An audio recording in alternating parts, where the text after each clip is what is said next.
जनसुराज के सूत्रधार प्रशांत किशोर लगातार एनडीए खेमा हो या आईएनडीआई अलायंस खेमा, दोनों पर विभिन्न मुद्दों को लेकर हमला बोल रहे हैं। दोनों खेमे के सामने सवालों की बौछार कर रहे हैं और घेरने का कोई मौका नहीं छोड़ रहे। इस बार पूर्वी चंपारण में पहुंचे प्रशांत किशोर ने बीजेपी को हराने का रास्ता बताया और मुस्लिमों को एकजुट करते हुए मुस्लिमों के सम्मेलन में बीजेपी के हराने पर विशेष रूप से अपनी बात रखी।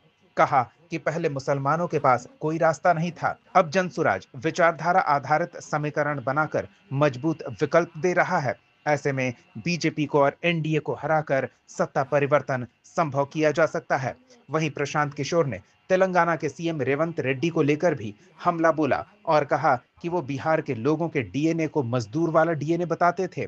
अब उनकी बात को लेकर उनकी पार्टी के नेता बिहार में आए हैं, लेकिन सवालों का जवाब नहीं दे रहे। सुनिए क्या कहना है प्रशांत किशोर का। जहानाबाद न्यूज की रिपोर्ट। ऐसा है कि बिहार में एक ही समीकरण चलेगा, वो है बदलाव का समीकरण।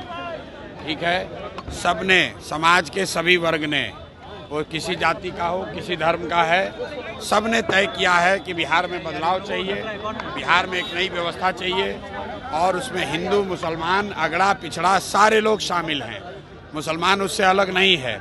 क्या मुसलमानों को अपने बच्चों के लिए पढ़ाई नहीं चाहिए?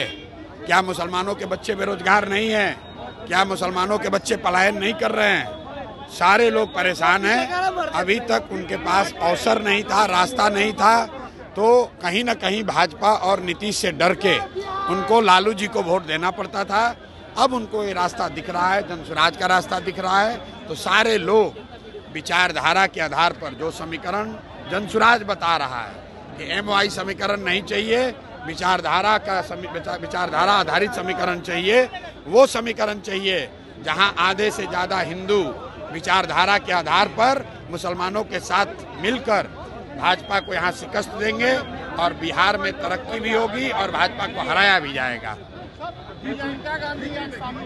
प्रियंका गांधी, रेवंत रेड्डी और राहुल गांधी सारे बड़े नेता कांग्रेस के एक साथ मंच पे दिखे हैं। ऐसा है कि रेवंत रेड्डी को बिहार में राहुल गांधी और कांग्रेस या गठबंधन के लोग अगर प्रचार कराने लाए हैं या उनका चेहरा या उनको दिखा रहे हैं या मंच पर बैठा रहे हैं, तो ये दिखाता है कि ये लोग बिहार के बारे में क्या सोचते हैं। रेवंत रेड्डी वही आदमी है जिसने कहा कि बिहार के लोगों का डीएनए मजदूरी करना है। इसने बताया कि बिहार के लोगों का डीएनए तेलंगाना के लोगों के डीएनए से कम है, खराब है।